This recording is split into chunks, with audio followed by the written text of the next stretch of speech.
Giải mã nhà Tần, tập 2, đỉnh cao. Năm 214 trước công nguyên, một khu rừng không tên ở phương Nam.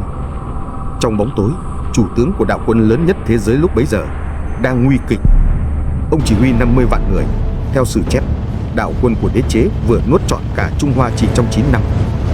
Còn những người giết ông, không phiên hiệu, không thành trì, không cả một dòng tên trong sử sách của đối phương. Tên của vị tướng đó là Đổ Thư. Và cái chết của ông là trận thua mà đế chế Tần không bao giờ gỡ lại được, cũng là vết rạn nứt đầu tiên của cỗ máy chiến tranh hoàn hảo này. Gần như không ai kể câu chuyện này. Hôm nay chúng ta kể từ đầu, từ lúc cỗ máy ấy còn tưởng mình bất tử và bất bại. Ở tập trước, chúng ta đã giải mã hệ điều hành mà Thương Ưởng cài vào nước Tần. Bộ luật biến một quốc gia bị khinh thường thành cỗ máy chiến tranh hoàn hảo nhất thời đại. Nếu bạn chưa xem, link ở góc màn hình. Còn hôm nay là ngày cỗ máy ấy đạt đỉnh. Người đứng trên đỉnh của nó, Doanh Chính, tự tạo ra một danh xưng chưa từng tồn tại, Hoàng đế. Hậu thế còn đi xa hơn, gọi ông là Thiên Cổ Nhất Đế, Hoàng đế số 1 của vạn thế. Video này trả lời 2 câu hỏi. 1. Danh hiệu đó đến từ đâu? Sức mạnh thật sự của Tần nằm ở chỗ nào? Và 2. Câu hỏi mà cả tập này xoay quanh, tại sao một cỗ máy mạnh đến thế lại không thể dừng lại? Hãy bắt đầu từ 9 năm khủng khiếp nhất lịch sử chiến quốc. Chương 1. 9 năm nuốt 6 nước. Từ 230 đến 221 trước công nguyên, trung bình cứ mỗi 18 tháng, một quốc gia biến mất khỏi bản đồ. Nhưng điều đáng sợ không phải tốc độ, mà là cách chúng biến mất. Nước Triệu, cửa ải cứng nhất. Vì Triệu có Lý Mục, danh tướng đã 2 lần đánh bại quân Tần, người duy nhất khiến cỗ máy phải khựng lại. Đánh tiếp, quá tốn kém, nên Tần không đánh nữa. Nó chuyển sang một công cụ khác, mua. Vàng của Tần chảy vào túi Quách Khai. Gian thần được vua Triệu tin cậy. Vài lời gièm pha phía sau, vua Triệu tự tay tước binh quyền, rồi giết chết vị tướng giỏi nhất của mình. Chỉ mấy tháng sau, kinh đô Hàm Đan thất thủ. Tần không thắng Lý Mục trên chiến trường. Nó mua cái chết của ông với giá rẻ hơn một trận đánh rất nhiều. Mà trước khi kiếm rút ra, cỗ máy đã đọc xong đối thủ. Gián điệp Tần nằm sẵn trong triều đình 6 nước, bản đồ, sổ đinh, ai tham, ai sợ, ai mua được. Và mỗi cái đầu địch rơi xuống đều được đếm. Một đầu, một bậc quân công. Đó là cách cỗ máy trả lương. Đến nước Sở, quốc gia rộng lớn nhất chiến quốc, tướng trẻ Lý Tín tuyên bố xanh dần, 20 vạn quân là đủ. Lão tướng Vương Tiễn lắc đầu, 60 vạn. Vua Tần chọn phương án rẻ. Kết quả, thảm bại. Và đây là chi tiết cho thấy đẳng cấp của cỗ máy này. Doanh Chính đích thân đến nhà Vương Tiễn, nhận sai, rồi trao cho ông 60 vạn quân, gần như toàn bộ quân lực quốc gia, đặt vào tay một người. Còn Vương Tiễn, trên đường ra trận, ông liên tục gửi thư về triều, xin ruộng, xin nhà. Sử ký chép 5 lần. Đó không phải tham, đó là tiền đặt cọc mua mạng sống. Vị tướng lão luyện cầm cả quân đội quốc gia trong một hệ thống đa nghi, phải tự chứng minh giấc mơ lớn nhất đời tôi chỉ là làm địa chủ. Cỗ máy vận hành được cả lòng nghi kỵ. Và nước Tề, mảnh ghép cuối. 40 năm, Tề nhận vàng của Tần để trung lập, đứng ngoài xem 5 nước lần lượt chết. Đến lượt mình, năm 221, Tề mở cổng thành đầu hàng, không đánh một trận nào. Tề tưởng mình là khán giả khôn nhất, hóa ra chỉ là món tráng miệng. Nhìn lại 9 năm ấy, bạn sẽ thấy cỗ máy Tần có một bộ công cụ hoàn chỉnh, đọc đối thủ, đến từng đầu địch để trả công, chặt đầu não kẻ thù, và khi dùng kiếm quá đắt thì mua. 4 công cụ, nhớ kỹ, vì cuối video nó sẽ quay lại theo cách không ai ngờ. Nhưng thắng bằng kiếm, sử sách nhiều kẻ làm được. Thứ khiến Doanh Chính thành Thiên Cổ Nhất Đế là việc ông làm sau khi kiếm đã tra vỏ. Chương 2, phần mềm thống nhất. Đế chế của ông sống được 15 năm, nhưng phần mềm ông cài 2.200 năm chưa ai gỡ được. Ngay sau khi thống nhất Trung Hoa, trên triều đình, thừa tướng Vương Quán đề nghị phong đất cho các hoàng tử trấn giữ 4 phương, như nhà Chu đã làm suốt 800 năm. Nghe rất hợp lý. Lý Tư đứng ra phản đối bằng một câu lệnh người, nhà Chu phong đất cho con cháu, và chính con cháu họ vài đời sau coi nhau như người dưng rồi chém giết nhau suốt 5 thế kỷ. Phong đất không phải món quà, phong đất là gieo nội chiến có hẹn giờ. Tần Thủy Hoàng chọn Lý Tư, cả đế chế chia thành quận huyện, quan lại do triều đình bổ nhiệm, làm không được thì thay, không cha truyền con nối. Bộ máy quan liêu tập quyền hoàn chỉnh và quy mô nhất thế giới cổ đại, mô hình mà mọi triều đại Trung Hoa sau này, dù ghét Tần đến đâu, cũng lặng lẽ sao chép. Rồi đến gói chuẩn hóa, một chữ viết, một đồng tiền, một hệ đo lường, Đến cả trục bánh xe cũng phải cùng một cỡ, để mọi con đường trong thiên hạ dùng chung một vệt lún. Và đây là lý do chuyện này liên quan đến cả thế giới hôm nay. Bạn có bao giờ thắc mắc, Trung Quốc có hàng trăm phương ngữ, người Quảng Đông và người Bắc Kinh nói chuyện với nhau gần như hai ngoại ngữ. Vậy tại sao suốt 2 thiên niên kỷ họ vẫn là một quốc gia? Vì họ nói không hiểu nhau, nhưng đọc cùng một tờ báo, chữ viết thống nhất. Thứ Tần đã cài từ năm 221 trước công nguyên, là phần mềm chạy ngầm 2.200 năm đến tận màn hình điện thoại hôm nay. Muốn thấy nó mạnh cỡ nào, hãy nhìn sang phía bên kia thế giới. La Mã sụp đổ, châu Âu vỡ thành hàng chục quốc gia và không bao giờ hợp lại nữa. Tần sụp đổ chỉ sau 15 năm, nhưng Trung Hoa tan rồi lại hợp, hợp rồi lại tan, và lần nào cũng quay về một. Khác biệt không nằm ở địa lý, nằm ở chỗ Tần đã cài vào đầu người Trung Hoa một khái niệm thiên hạ nhất thống. Giữ kỹ câu đó, vì với tư tưởng ấy sẽ không có chỗ cho ngoại lệ, và 1000 năm sau có một dân tộc sẽ hiểu điều này rõ hơn bất cứ ai. Vậy là kiếm đã sắc, vàng đã đầy, phần mềm đã chạy. Một đế chế như thế tiếp theo sẽ làm gì? Chương 3, cỗ máy không phanh. Hòa bình đến. Và với cỗ máy Tần, hòa bình là tin xấu nhất trong gần 140 năm. Cả hệ thống thăng tiến của Tần chạy bằng đầu địch.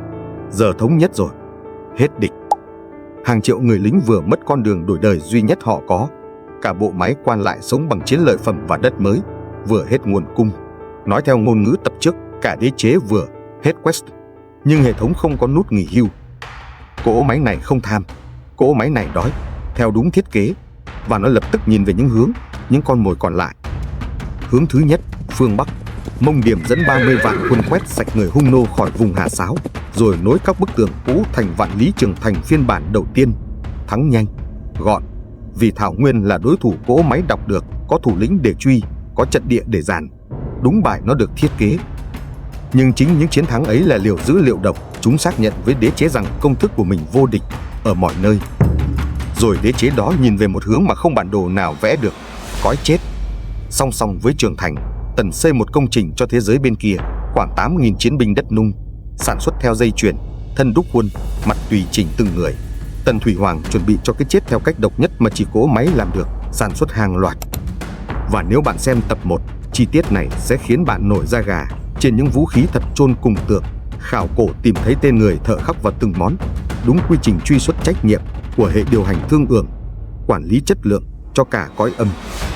Đây không phải nghệ thuật, đây là lời thú nhận cỗ máy không thể dừng, ngay cả trước cái chết. 8.000 người lính đứng gác dưới lòng đất suốt 2.200 năm. Hãy nhớ con số đó, vì gần như cùng lúc đế chế nặn ra đội quân bất tử này, nó cũng gửi đi một đội quân khác, bằng xương bằng thịt. Cuối video, chúng ta sẽ đếm lại xem bao nhiêu người trong số đó trở về. Đến đây, chắc bạn đang nghĩ, chẳng lẽ cả thiên hạ không một ai nhìn ra cỗ máy này đang lao đi không phanh? Có, vài người đã thấy, và số phận của họ chính là câu trả lời. Chương 4, những người thấy trước, và vì sao không ai dừng được nó. Người thứ nhất, Úy Liêu, chiến lược gia được doanh chính trọng đãi tới mức ăn cùng mâm, mặc cùng loại áo. Chính ông để lại trong sử ký lời nhận xét lạnh gáy nhất về vị vua của mình. Đại ý, con người này, khi khốn cùng thì chịu hạ mình dưới người, khi đắc chí sẽ nuốt người. Nếu ông ta có được thiên hạ, cả thiên hạ sẽ thành tù binh của ông ta. Úy Liêu thấy rõ đến mức bỏ trốn, bị giữ lại và được phong làm quốc úy, tổng tham mưu của nhà Tần.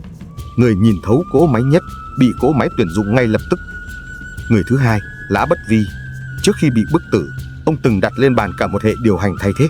Bộ sách Lã Thị Xuân Thu, trị nước khoan hòa, thuận theo thời thế, biết lúc căng lúc trùng. Ông cho treo sách ở cổng chợ Hàm Dương, thưởng 1000 lượng vàng cho ai sửa nổi một chữ. Doanh chính gạt phăng, phương án phanh từng nằm trên bàn và bị xóa sổ. Người thứ ba, chỉ một câu thôi nhưng đủ dùng mình, Hàn Phi, người viết trọn vẹn lý thuyết của cỗ máy, chết trong nhà ngục của chính nó. Và người thứ tư, chọn cách trực tiếp nhất, năm 218 trước công nguyên, tại Bắc Lãng Xa, một quý tộc nước Hàn tên Trương Lương thuê lực sĩ ném cây búa sắt 120 cân vào đoàn xe tuần du của hoàng đế, trượt, trúng xe phụ. Vậy tại sao không ai dừng được nó? Vì hệ thống này đã xóa mọi kênh phản hồi, chê chính sách là tội, bàn tán là chết. Ai hưởng lợi từ cỗ máy thì không muốn dừng, ai muốn dừng không có lần nói thứ hai.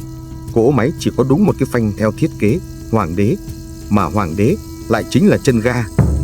Nhưng hãy nhớ những năm này, vì búa không dừng được nó, nhưng thứ dừng được nó đã xuất hiện, là một khu rừng. và chúng ta đến đó ngay bây giờ. Chương 5, hướng cuối cùng, phương Nam. Sử chép lý do Tần Nam chinh bằng 4 thứ: sừng tê, ngà voi, lông chim trà, ngọc trai. 50 vạn con người xuất phát vì một cái quýt lít. Nhưng giờ bạn đã hiểu lý do thật. Cỗ máy đói cần mặt trận mới. Phương Nam chỉ là cái cớ có mùi ngọc trai. Và đây là chi tiết khiến mình nổi da gà khi làm tập này. Ngay những năm ấy, 219-218 trước công nguyên, ở đầu kia thế giới, Hannibal dẫn đoàn quân với voi chiến vượt dãy Alps đâm vào tim La Mã. Hai cuộc viễn chinh táo bạo nhất thời đại, hai đầu thế giới cùng một khoảnh khắc lịch sử và cùng không bao giờ đạt được mục đích. Mục tiêu của Tần, lĩnh Nam, giải đất mênh mông phía Nam, quê hương của hàng chục tộc người mà sử Trung Hoa gọi chung là Bách Việt. Trong số đó có tổ tiên của người Việt Nam hôm nay. Hoài Nam tự chép rõ cách cỗ máy dàn quân 50 vạn người chia thành 5 đạo, mỗi đạo chốt một cửa ngõ, một đạo chặn đèo, một đạo giữ ải, một đạo tiến xuống vùng cửa sông, một đạo giữ biên, một đạo chặn đường thủy. Không phải một mũi đâm, là một tấm lưới thả xuống cả phương Nam. Nửa đầu chiến dịch, tấm lưới ấy hoạt động hoàn hảo. Vùng Phúc Kiến quy phục trên danh nghĩa lập quận, rồi đến Quảng Đông, vùng đồng bằng ven biển có làng mạc quần cư, có thủ lĩnh để đàm phán. Chiếm được, Tần lập quận Nam Hải và dựng ngay một tòa thành trị sở giữa vùng đất mới, Phiên Ngung, chính là Quảng Châu hôm nay. Đến đây cỗ máy vẫn vô địch, vẫn chạy tốt công thức của nó. Rồi các đạo quân tiến vào đất Tây Âu, vùng Quảng Tây kéo dài xuống Đông Bắc Việt Nam ngày nay, địa bàn của khối Âu Việt, một trong những tộc tổ tiên trực tiếp của người Việt. Và tại đây, cỗ máy Tần dính Bắc. Chương 6, 3 năm không cởi giáp. Hãy thử đứng ở phía bên kia một lần. Bạn là người Tây Âu, từ trên núi nhìn xuống, bạn thấy một đạo quân đông hơn toàn bộ dân số vùng đất của mình, đánh trực diện, vô vọng. Nhưng bạn có 3 thứ mà đạo quân kia không có: thời gian, rừng và bóng đêm. Ban ngày, đạo quân khổng lồ tiến vào những ngôi làng trống. Ban đêm, rừng thức dậy. Điều xảy ra tiếp theo kéo dài 3 năm. 3 năm gần như không có trong bất kỳ bài học lịch sử nào bạn từng được dạy. Và ở cuối 3 năm ấy, cỗ máy Tần sẽ để lại một thứ mà hôm nay bạn vẫn có thể đến tận nơi chứng kiến. Nước vẫn còn đang chảy. Nhưng trước hết, hãy nói về cái giá. Hoài Nam Tử ghi lại 3 năm ấy bằng đúng một câu: quân Tần không cởi giáp, không giãn dây nỏ. 3 năm ngủ trong giáp, 3 năm không một đêm nào được tính là an toàn. Giáp da và đồng, trong cái nóng ẩm phương Nam, mồ hôi không bao giờ kịp khô, da lở loét. Và kẻ thù thì không bao giờ xuất hiện. Người lính Tần được huấn luyện để dàn trận, để xung phong, để chém đầu tính công. Ở đây không có trận nào để dàn, chỉ có người đi trước mình đột nhiên khuỵu xuống và một tiếng lá động ở đâu đó trên sườn núi. Rồi đến thứ giết họ nhiều hơn cả mũi tên: sốt rét, kiết lỵ, nước độc, những thứ mà cơ thể người phương Bắc chưa từng gặp bao giờ. Ở tập 1, Tần có hộp sắt, thua 10 trận vẫn còn nước vì hàm cốc quan che cho họ. Giờ mọi thứ đảo ngược, Tần mới là kẻ viễn chinh vạn dặm xa nhà. Còn rừng, sốt rét và bóng đêm chính là hàm cốc quan của người phương Nam. Còn ở quê nhà, Hoài Nam Tử chép luôn cả cái giá ấy. Đàn ông không còn tay để cày ruộng, đàn bà không còn thời gian xe sợi, người gầy yếu gục chết dọc đường tải lương, người bệnh không ai nuôi, người chết không ai chôn. Cả một đế chế đang bị hút cạn để nuôi một đạo quân đứng yên trong rừng. Và đây là chi tiết mình cho là tàn nhẫn nhất cả tập này. Sử ký chép, viên tướng Tần trấn giữ phương Nam dâng thư về triều, xin cấp cho 3 vạn phụ nữ chưa chồng.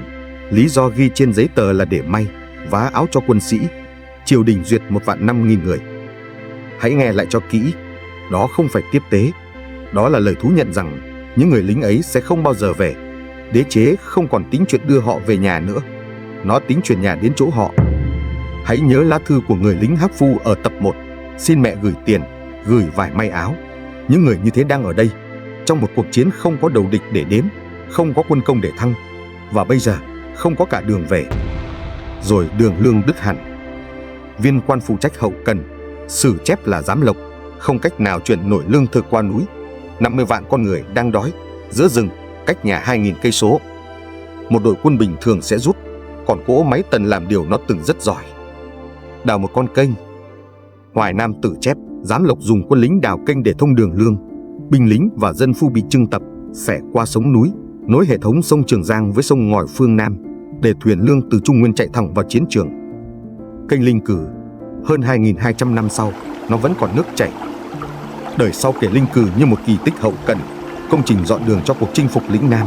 Nhưng Hoài Nam Tử, nguồn cổ nhất và gần nhất, đặt nó ở đúng một chỗ, sau 3 năm không cởi giáp, ngay sau câu không chuyển nổi lương. Đọc theo trật tự đó, linh cừ không phải bước đi của một đế chế đang thắng. Nó là thứ một cỗ máy đang sa lầy đẻ ra, vì nó không biết cách nào khác để giải quyết vấn đề. Khi bạn có triệu dân phu, mọi vấn đề đều trông giống một con kênh. Kênh đào xong, lương về, quân Tần đánh tiếp và vẫn không thắng. Chương 7, trang giấy trắng. Vì sao? Hãy lấy bộ công cụ ấy ra. 4 công cụ đã nuốt 6 quốc gia và thử từng cái một ngay tại đây. Đọc.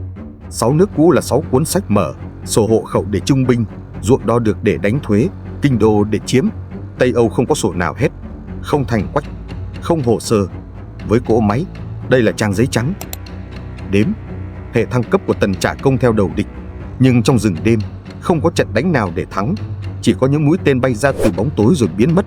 Không đầu địch, không quần công, cỗ máy đếm, không có gì để đếm. Mua.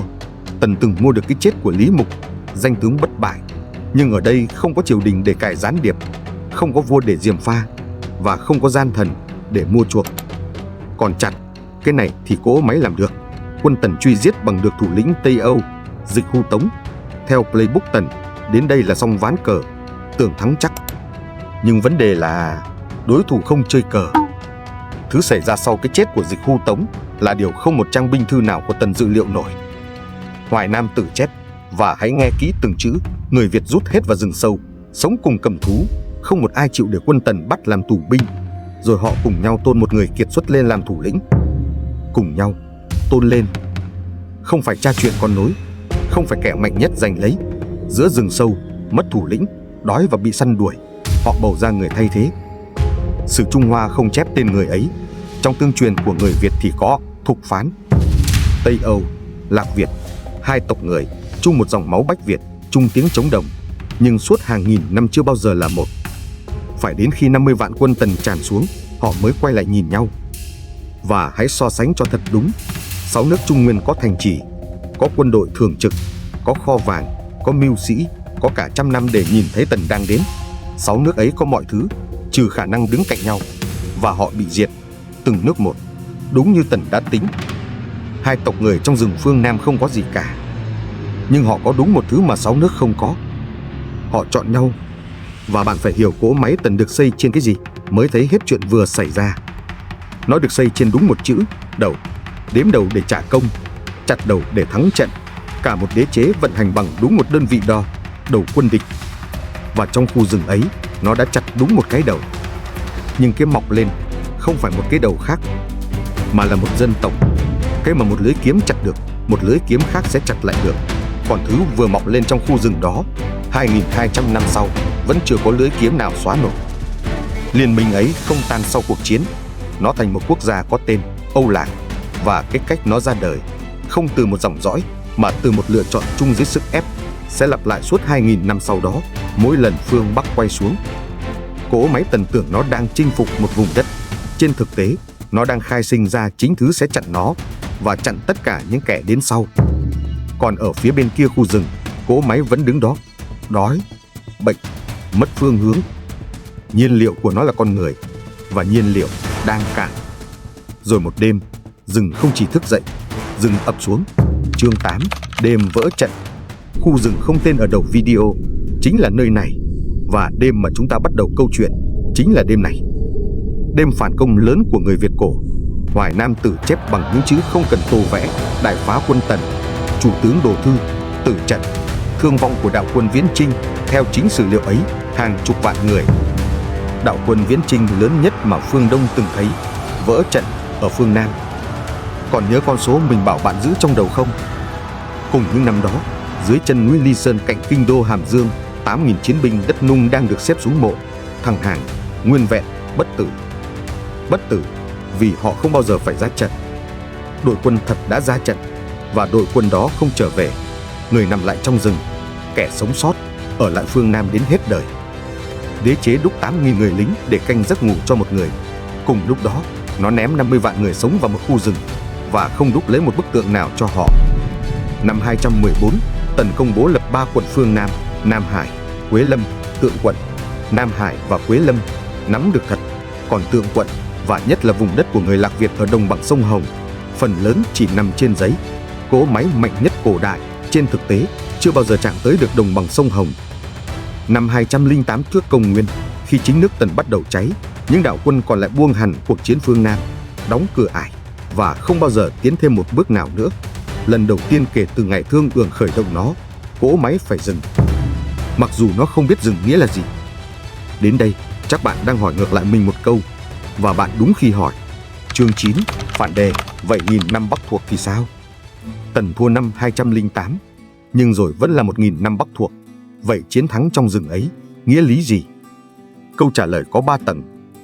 Tầng thứ nhất, cái thua của cỗ máy quân sự không phải cái thua của đế chế. Đế chế rút quân, nhưng nó học được bài học mà Tần Thủy Hoàng không kịp học với vùng đất không đọc được, kiếm là công cụ sai. Những triều đại sau, nhà Hán sẽ quay lại bằng thuật toán hoàn toàn khác, hành chính, chữ viết, hôn nhân, di dân, chinh phục mềm. Và nhớ phần mềm ở đầu video chứ, thiên hạ phải là một. Với hệ tư tưởng ấy, một phương Nam chưa quy phục là một dòng lệnh chưa chạy xong. Đế chế không quay lại vì thù hận, đế chế quay lại vì phần mềm bắt nó phải quay lại. Tầng thứ hai, người chạy thuật toán mới đầu tiên, chính là một sản phẩm của cuộc Nam Chinh này. Một viên tướng Tần ở lại phương Nam, chứng kiến tất cả. Chính là người đã gửi lá thư xin 3 vạn phụ nữ mà bạn vừa nghe. Ông ta hiểu ra một điều trước cả triều đình, phương Bắc đã kiệt sức và những người lính này sẽ không về. Nên khi Tần sụp đổ, ông ta đóng cửa ải, cắt đứt với phương Bắc, rồi làm điều không tướng Tần nào dám nghĩ, để tóc kiểu Việt, ngồi xổm tiếp sứ nhà Hán, tự xưng vương trên đất Bách Việt. Tướng Tần nhập ra tùy tục nhanh nhất lịch sử. Tên ông ta là Triệu Đà. Ông ta là vua Việt hay giặc phương Bắc? 2000 năm nay, người Việt vẫn cãi nhau về câu đó. Video riêng về ông ta đang được thực hiện và bạn sẽ muốn xem nó. Tầng thứ ba, tầng sâu nhất, chính vì phải chuyển sang con đường mềm, cuộc chinh phục kéo dài 1000 năm. Và đây là điều đáng kinh ngạc, nó không bao giờ hoàn thành. Qua nhiều thế kỷ sau đó, chủ yếu dưới thời Hán, các tộc Bách Việt lần lượt tan vào biển người Hán, vùng Chiết Giang, Phúc Kiến, Quảng Đông, từng cái tên một, biến mất khỏi lịch sử như những dân tộc riêng. Riêng khối Âu Việt, Lạc Việt ở rìa xa nhất thì không. Vì sao? Đó là câu hỏi lớn đến mức nó xứng đáng cả một video riêng, và chuỗi video về 1000 năm ấy đang đến trên kênh này. Nhưng hạt giống của câu trả lời nằm ngay trong khu rừng bạn vừa xem, giữ làng chứ không giữ thành, kháng cự không cần trung tâm, và một dân tộc được sinh ra từ một lựa chọn thì không thể bị xóa bằng cách giết một ông vua. Cỗ máy Tần dạy người phương Nam đúng một bài học, và họ học thuộc trong 2200 năm, đừng bao giờ chỉ có một cái đầu để chặt. Lời kết. Năm 210 trước công nguyên, Tần Thủy Hoàng chết trên đường tuần du, vẫn đang di chuyển, đúng nghĩa đen, đến phút cuối cùng. 8.000 chiến binh đất Nung được niêm phong cùng chủ nhân, đứng gác trong bóng tối. Đế chế trên mặt đất, còn đúng 4 năm tuổi thọ. Vậy thiên cổ nhất đế, xứng đáng hay không? Xứng đáng. Không ai trong lịch sử cài được một phần mềm chạy 2200 năm như ông. Nhưng cũng chính ông để lại bằng chứng rõ ràng nhất về giới hạn của mọi cỗ máy hoàn hảo. Nó chỉ vô địch trước những đối thủ nó đọc được. Một dân tộc không có ngai vàng để chiếm, thì cũng không có ngai vàng để mất. Và một dân tộc không có một cái đầu duy nhất, thì không thể bị chặt. Và đây là thứ mình muốn bạn mang theo sau video này. Lần tới, khi bạn thấy một đế chế xa lầy, dù là quân đoàn La Mã biến mất trong rừng Germania, hay những siêu cường của thế kỷ 20 xa lầy ở chính Việt Nam, hãy đặt đúng một câu hỏi, họ có đọc được đối thủ không? Còn cỗ máy Tần, nó vừa bị chặn lại ở phương Nam. Một cỗ máy chỉ biết tiến, khi không còn nơi nào để tiến, nó sẽ quay vào trong và bắt đầu nghiền nát chính mình. Đó là tập 3, sụp đổ. Vì sao đế chế mạnh nhất chết chỉ sau 15 năm? Đừng bỏ lỡ. Còn Thục Phán, người được bầu lên trong khu rừng ấy, ông đã xây quanh quốc gia mới của mình một tòa thành xoáy 9 vòng ốc và đặt vào trong đó một thứ vũ khí mà truyền thuyết gọi là nỏ thần. Câu chuyện đó đang chờ bạn ở video này.